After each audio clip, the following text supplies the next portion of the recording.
Roger Bettelma, des actualités uniques, dynamiques et renversantes dans le journal TV.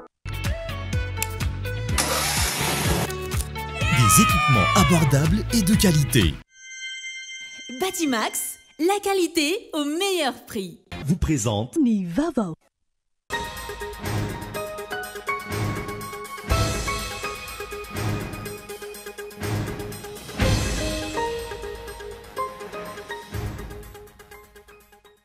Disy ny filazan'ireo mivosy Andrianarsoa fa afaka madidio sy tsy meloka ny tenany raha tsy misy didi-pitsarana nivoaka amin'izao fivoahan'ny fonja izao.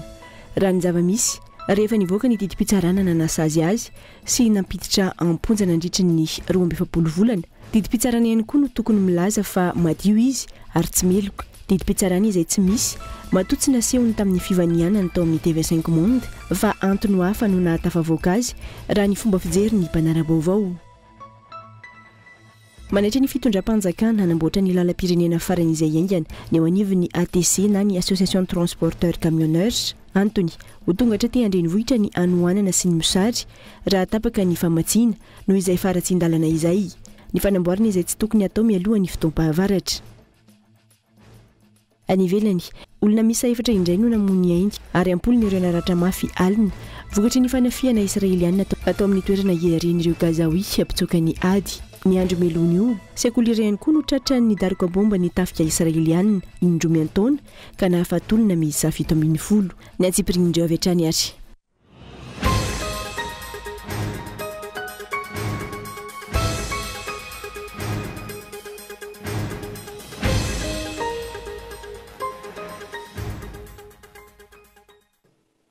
Kafalina tompo klasy tompo vavy dia nany tokatrano amin'ny aliny alady ity tonga soeta amin'ny fampahalam-baovao ary manasanao ampananjana anjo izany hatramin'ny farany araka ny fanatsitsika tao anatin'ny lohateny teo dia diso ny filazan'ireo mivosy Andrianarsoa fa afaka mahadidio sy tsy meloka ny tenany raha tsy misy didi-pitsarana mivoaka amin'izao fivoahan'ny fonja izao. Raha ny zava-misy rehefa nivoaka ny didi-pitsarana nanasa azy sy nampiditra amponja mandritry ny 12 volana. Didi-pitsarana ihany koa no tokony milaza fa madio izy ary tsy meloka. Didi-pitsarana izay tsy misy matoa tsy nasehony tamin'ny fivanianany atao amin'ny TV5 Monde fa antony hafa no nahatafavoaka azy raha ny fomba fijery ny Banarabaovao. Olona saina. Nivoaka ny fonja Britanika ireo mivosy Andrianarsoa talen'ny kabinetra teo aloha teo anivon'ny fiadidinan'ny Repoblika izay sady olona akaiky ny Andrajoelina. Herinandro teo izay no nivoahany araka ny nambara nandritra ny fivanianany tao amin'ny fahitalavitra TV5 Monde omaly. Fotoana izay nilazany fa complètement blanchi, complètement libre ny tenany amin'ilay trangana kolokologoavana nanenjehana azy tamin'ny Rarage Enfield. Ny azo antoko aloha nisy ny profo, nisy ny vesatra teo am-pelantanan'ny mpitsara Britanika manamarina fa nanao kolikoly nangataka vola sy tombotsoa manokana tamin'ny orinasa Enfield ireo mivosy sy Philippe Tabuteau tamin'ireny ka nahatonga ny fitsarana nanameloka sy nampigadra azy ireo an-tranomaizina. 3 taona sy tapany ho an'ireo mivosy Andrianarsoa, 2 taona sy 3 volana ho an'ny Philippe Tabuteau araka ny didi-pitsarana nivoaka ny volana meteo.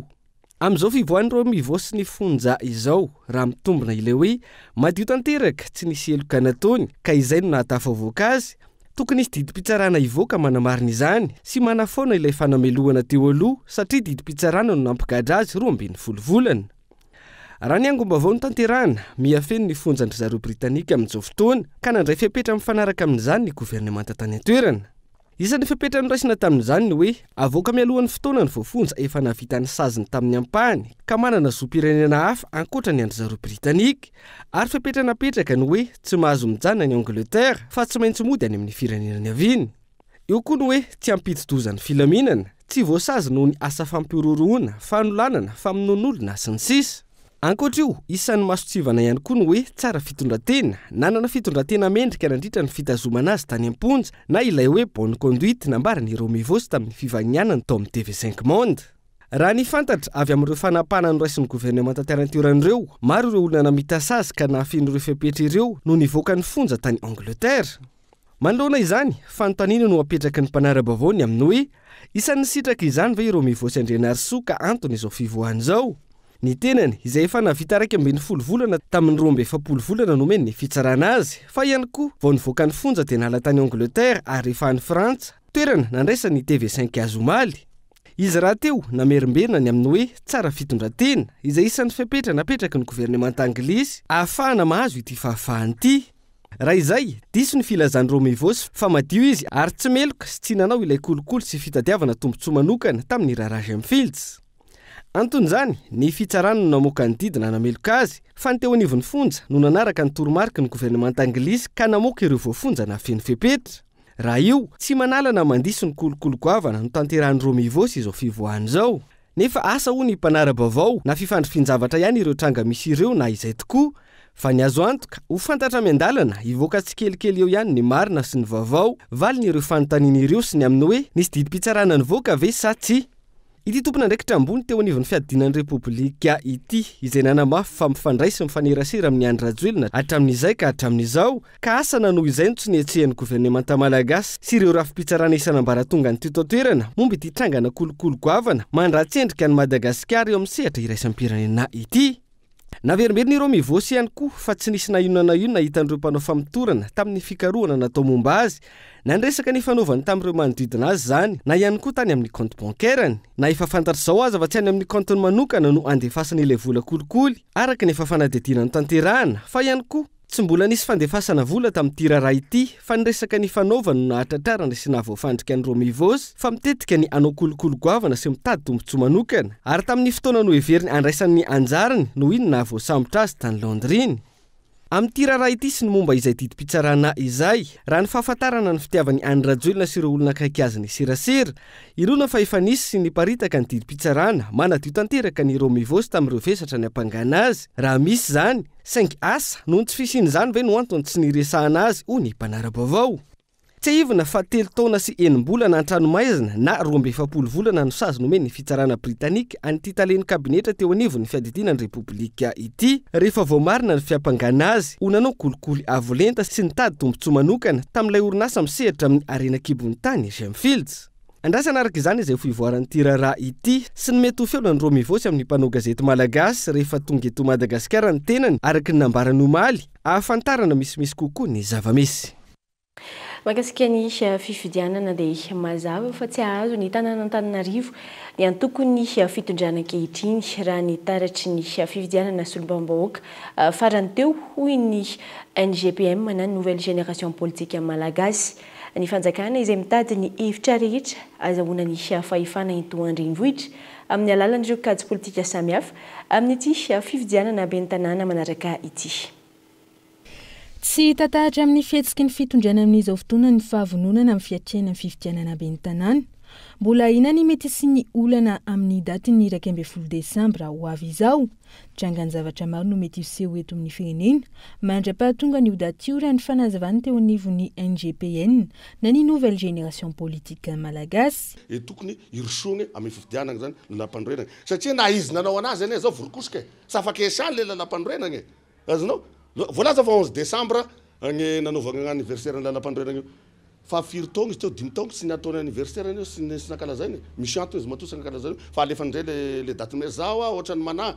date prononcée comme ça fotsiny pour calmer les choses les politiques fa io mbola sy diatiko satria anao zany efa satikosanao satria mahavandy isanandro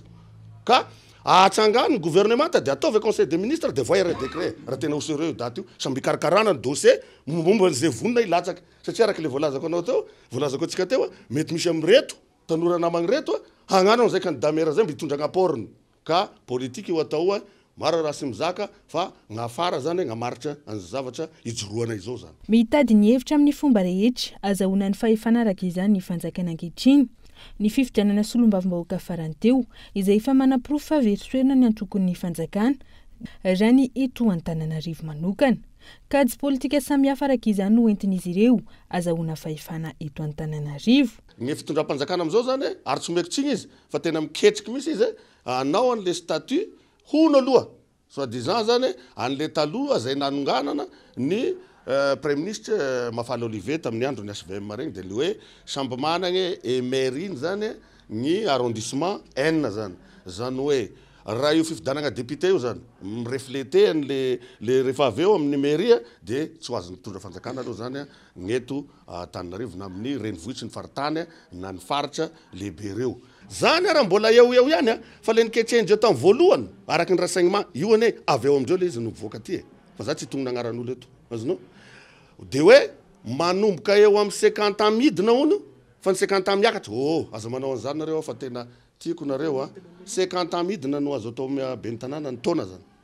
azonao aza manao an'izany satria isible an'le antoko ngeza zay mitovy am'zareo zany de ny filoha marikaravalomana zay lehibe ny tim moa zany agny ane io fatongavagna io za mahita fa tsy magnofy alohan'ny biby eo tsy mahita volagna alohan'ny biby fa za mahita zany ho problème io be ny tanàna io satria ny mpitondra tsy lasheny le fahefana zay efa azony azonao nefa gnava ty am'fanoeragna hitambarana izao koa sy agneky fa io zany salaka amin'ny fividianana référendum raha ohatra na azaka sosikevitra amina amin'ny fitondram-panjakana ataovy aloha le référendum mialohan'ny lehibe ny tanàna inona ny antony ahafantaragna zany hoe aiza le force zany am'izao le vraie force azonao fa raha hoe iketriketrika hoe ho zarizaraina ny tanàna Antananarivo zany problème raha ny raharam-pirenena amin'izao fotoana tokony irosona angana ny fananganana ny gouvernemanta vaovao ho iatrany NGPN ankoatra izany ihany koa ny tokony ampiarana ny lalam-panorenana araka ny tokony ho izy andrasana manoloana izany ny didim-panjakana amin'ny fifidianana be ny tanàna eto amin'ny firenena ahafahany roa antoko samy hafa miomana amin'ny fiatrena izany eto amin'ny tany sy ny firenena fa manahitra ny fitondram-panjakana anamboatra ny lalam-pirenena farany izay aingana ny eo anivon'ny ATC na ny association de transporteurs camionneurs antony ho tonga hatraty andrenivohitra ny anoanana sy ny mosaritra raha tapaka ny famatsiana noho izay faratsin-dalana izay ny fanamboarana izay tsy tokony atao mialohan'ny fotoam-pahavaratra manam-pitsofina tanteraka manoloana ny fitarainany ropsihatra amin'ny fitaterana rehetra malona ny faratsin-dalana ankehitriny ny fitondram-panjakana ho an'ny ATC manokana izay vondronan'ireo fiarabe mpitatitra entana matsinana andrenivohitra zava-doza ny hitranga amin'ny lafiny ara-tsakafo raha tsy misy ny fanamboaran-dalana mialohan'ny hidirana amin'ny fahavaratra dia mazava be zany amin'izao tsika miteny zao tsy ampy ny camion ao Tamatavy zany hoe misy entana raha izao tsika miteny zao ny andefasanao camion 300 any Tamatavy isa dia mbola tsy ampy fa feno entana daholo zany dia mazava be zany tsy ampy io tolotra sy ny tanady io aty efa nentinay teo amin'ny travaux publics moa zany misy problème be zany zao tsika amin'ny resaka famatsiana brika ville mandeha makany Tamatavy tena aiso aisa fa tena hoe zay camion mandeha eo zany dia ohatrany hoe manao atsapaka sisa zay tsy ampanina zany moa zany ifandresahanay amin'ny technicien na isan'andro fa eo ampandaminana anazy tsika eo ampandaminana anazy ry zareo fa ny anay ny taraina no anjaranay dia hatreto aloha zany fitarananay hoe potika tanteraka ary sady misintona lakolosy hoe aoka din'izao maintany zao mba havita maromaro kely amin'le lalana fa raha tratra amin'ny fahavaratra eto tsika menakavy dia honony eto daholo amin'izay nampatsiahivon'ny filoha lefitry ny fikambanana fa misy ny volana tokana hikojakojana ny lalana saingy tsy hita mazava ny momba izay hatreto izy ireo izay nanitsy hatrany ihany koa ny fiampangana azy ireo ho tompon'antoka-feno amin'ny fampitihan'ny lalam-pirenena noho ny tsy fanajana ny vesatra na ny lanjany entana araka ny tokony ho izy trango izay efa nangatahana ny fananganana ny comité de suivi natao anaramaso ny momba izay le camion aloha tsy hoe le camion no mitondra mavesatra fa efa azavaiko foana ny zavatra anankiray matoa mikoritsana zany dia vy samy vy miady fa tsisy mikoritsana rery zany ny camion manaikitsika hoe misy mitondra mavesatra ao le regny camion rehetrarehetra tsy ao anaty association reny dia mitondra surplus daholo reny ny ao anaty association dia efa voabe hoe zao le calcul mahafaty atika io raha ohatra zao sy ohatra zao fa reny camion rehetrarehetra tsy ao anaty association reny illicite amin'ny filazana azy dia mitondra mavesatra daholo reny mety misy ihany koa ny ao anaty association fa zay le zavatra anentanana foana amin'le anentananay any ao amin'ny TP sy ny ministère en transport hoe mila hatsangana ny comité de suivi zay ahitana ny majorité raha ny mpitatitra zany hoe ny anay zany na misy mibalansa na tsisa dia vitanay no manenjika le olona mitondra surcharge fa ny fanjakana mbola miandry balance dia io comité de suivi io na comité de normalisation no afahana miaro ny patrimoine amin'ny resaka routier zany araka ny fanazavana trany tsy manan'ilay fahaizana mitsinjolavitra ny fitondram-panjakana ka mahatonga ny olana misihatra maro mahafinaritra ny mahamaika fa tsy ny ankina ny fiainam-bahoaka sy ny toe-karem-pirenena ankapobeny ka izao tsy mahita hirika hitondrana vahaolana manoloana ny fampitihany lalam-pirenena izao lalam-pirenena izay potika tanteraka tokoa ny Cameroun raha tsy laza afa-tsy ny lalam-pirenena faharoa ny lalam-pirenena fa 430 izay efa mila tsy ho azo andehanana intsony ankoatra ny fiara tsy mataho-dalana rehefa nisy ny fitarainana nataonareo mpitatitra sy mpanangom-bokatra any atoerana ny mety ikatsony ny famoaham-bokatra ihany koa ny any amin'iny lalam-pirenena fa 430 iny izay tsy ahivina fa isany mamokatra vokatra tahaka ny tsaramaso sy ny trondro fanondrana any ivelana ary manana ny kalitao tsara indrindra ka antenana fa ho tonga any amin'ny tompona andraikitra izay antso amin'ny fanamboaran-dalana izay isany vetivety ao anatin'ny dokam-barotra foy isika dia aorian'izay ny tapany faharoa.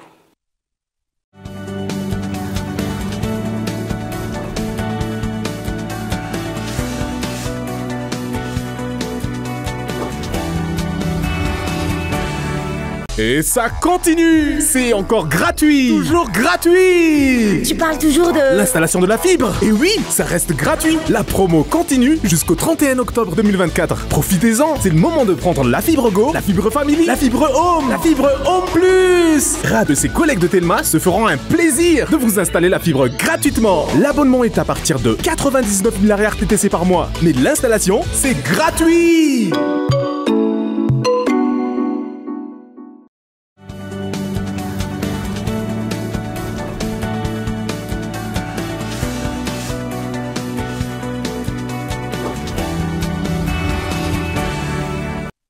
Avena somatsara tao anatin'ny tapany faharoa ny fampahalalam-baovao araka nefa natsidika teo mahakasika ny fahasimban-dalana dia isan'ireo misedra olana tanteraka manoloana ny fampitehan'ny lalana manerana ny Madagasikara anatin'izao haute saison touristique izao ireo mpisehatra amin'ny fizahantany noho ny fahatsapana ny faharefon'ilay fitondram-panjakana amin'ny fitondrana vahaolana nandray fepetra manokana avokoa ireo mpandraharaha ahafahana mampihodina ny orinasany ho an'ny tour opérateur iray isan'ny navelona ireo destination sardalana na ahafantarana ny Madagasikara sy ankafizin'ireo mpizahatany azy fanampanazavana. Madagasikara dia en tant que destination ngeza be dia betsaka amin'ny faritra zany tsy tonga raha tsy amina fiaramanidina. Ny lalana efa hitantsika ny état de route teo nefa mbola eto zany to dia tsorina mbola tsy ampy ny ataontsika flotte ny kompania atsika tsara dia miaraka Madagascar Airlines efa enoentsika ihany moa ny programme anjareo ary ny tompony andraikitra amin'izany ny tompony anambarana zany fa tsy ampy ary ny demande mitombo fa le offre zany tsy mifanila arak'izay ka ina moa ny zavatra azo ny mpandraharaha raha ohatra ny tena zany dia miezaka zany mivarotra amin'ireo le destination zay mba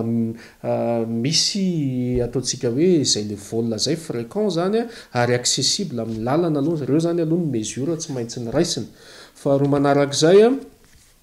dia miezaka foana ny fampiresaka amin'ireo le ataontsika ohatra hoe ny compagnie aérienne zany amantarana satria efa manomana ihany koa ny amin'ny 2025 tsika zao satria tadidio fa tapitra ny haute saison dia hiezaka hivarotra indray ho an'ny 2025 mba manatena zany hoe mba hitombo tokoa ireo le ataontsika hoe capacité amina siège eto amin'ny vol intérieur resahana io ka manentana trany zany hijerevana akaiky amin'io resaka ataontsika hoe fizahantany io mba ametrahana politika tena mazava tsara tsara natateraka ny levina satria hoe 2028 efa tsy ela 1 million ka raha androany tsika tsy mahazaka ny ataontsika 400 ahoana moa ny ahafahantsika mahatratra an'izay. Ny fampianarana dia tsy mitsahatra mitotongana ny sehatry ny fampianarana eto Madagasikara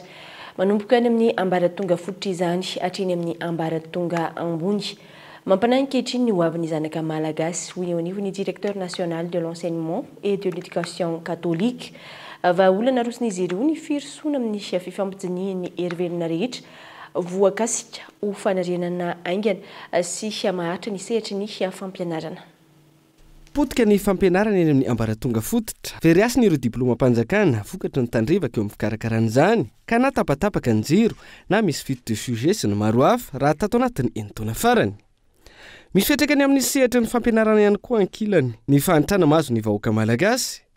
Nahitana fitombona hatramin'ny 900 ny mpianatra ny alandarana tamin'ity taona ity araka ny tatitra ny teo anivony association des directeurs des écoles privées de Madagascar. Ny ADEPM izay vondronana sekoly tsy miankina manodidina ny 100 manerana ny enosy. Raha ny fialan-dalana zany amin'ireo mpianatra dia tamin'ity taon'ity zany a dia hita fa tena mitombo be deaibe mihitsy zany a reo ankizy a ny alan-dalana. Eo moa zany ny voalohany indrindra ny fahasarana ny ray aman-dreny a tsy mahefa nilay saram-pianarana. Manarak'izay ihany koa dia eo ihany koa le fahitana n'le ankizy zany a izay atao hoe reraka zany a noho ny adi-piainana maro samihafa dia anisany betsaka zany a reo ny alan-dalana tamin'ity taon'ity. Dia miantso zay amin'ny fitondram-panjakana tokony hisy dinika nasionaly andinihana an'izao fanabeazana zao a indrindra amin'izao hoe fahasarotan'ny fiainana amin'izao fotoana izao tena hita fa tena sahirana amin'ny vahoaka. Tokony isy fiantsona ny hery-velona isan'ny tokony anarenana ny sehatra ny fampianarana sy amerenana ny asan'ny fanabeazana ho iatrany ireo mpisehatra amin'izany. Tanjona ny ametrahana sy ampitoerana ilay hoe ny fianarana ny lova tsara indrindra. Ny vahaolana dia ny fifanankalozan-kevitra ihany. Misy zao misy didim-panjakana atao hoe efa mahazo vahana be mihitsy a dia ny loi 2018 1345 io moa no nananganana an'ilay atao hoe plateforme nationale pour le secteur de l'éducation.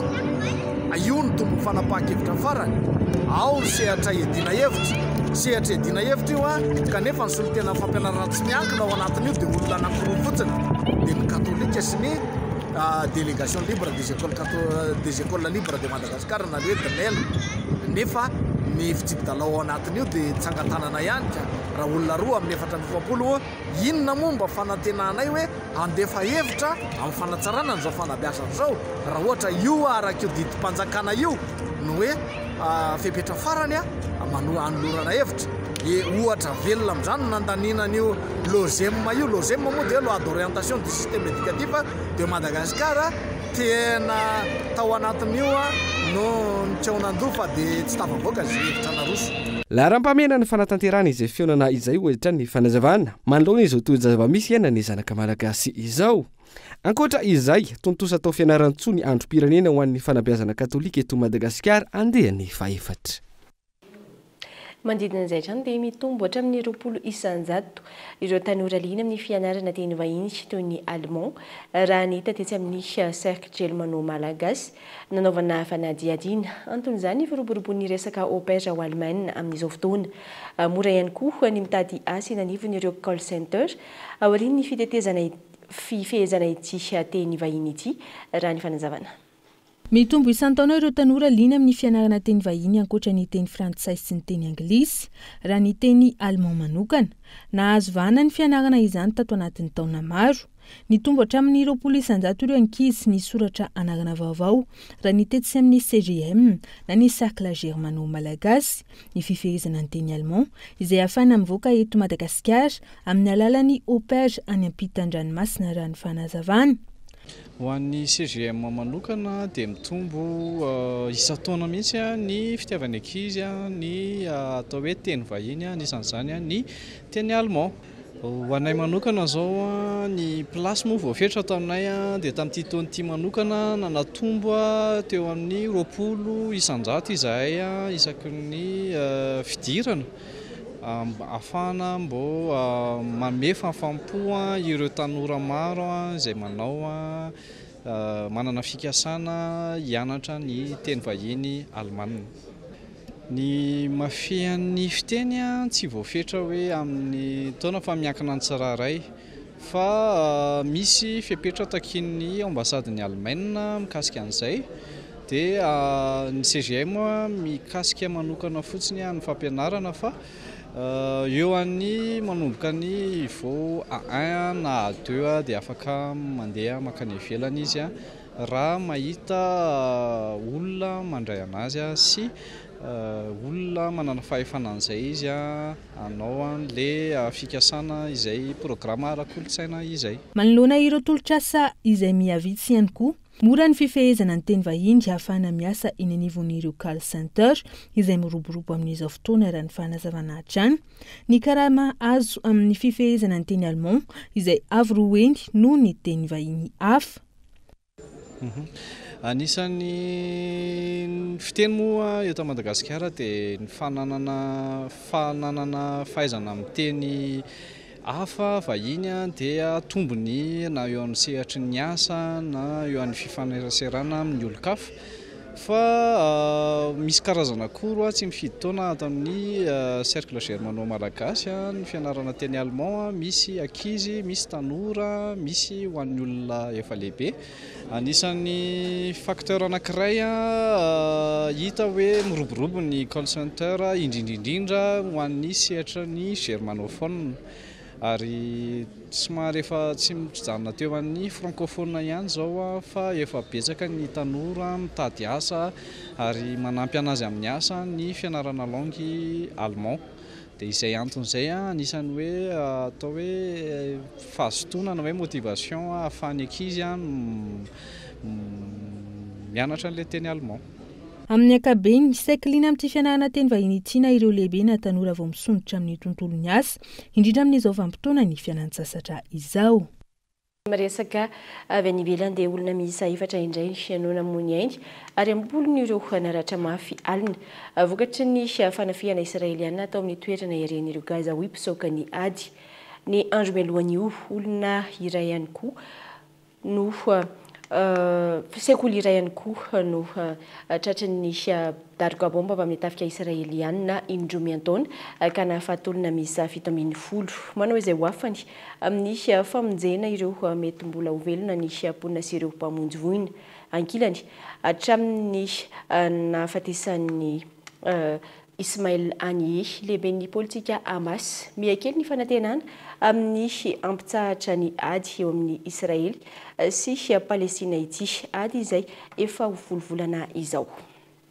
Dia iny maresaka avy any ivelany kotompoko lasity mikuvavy ny mamarana ny fampalalambavao tamin'ny ity aliny alahady ity isorana feny ianao nanjohitra amin'ny farany mametraka ny mandra-piresaka tompoko.